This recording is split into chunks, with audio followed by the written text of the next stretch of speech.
Chers compatriotes, la Fédération de l'Union pour la Nation congolaise des États-Unis d'Amérique, UNC en sigle, tient à témoigner sa solidarité avec tous nos compatriotes et à remercier toute la population congolaise qui s'était mobilisée à travers plusieurs villes de notre pays pendant presque une semaine pour barrer la route à toute manœuvre anticonstitutionnelle et machiavélique du régime de Kinshasa qui tendait à instaurer une présidence à vie en République démocratique du Congo.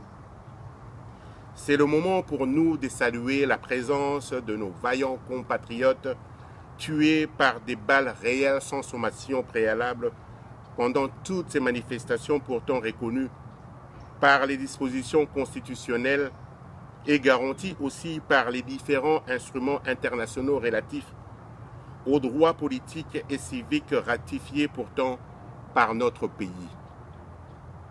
Ces actes de tuerie constituent un signe d'intolérance politique et surtout de fin de règne d'un pouvoir aux abois.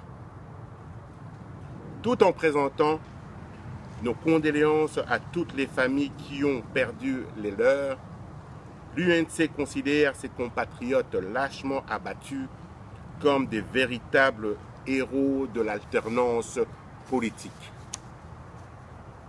La Fédération de l'UNC des États-Unis d'Amérique ne s'empêche pas de condamner le débordement pendant ces 4 jours de la démonstration sans ambigu de la prise de conscience collective de l'ensemble de la population congolaise.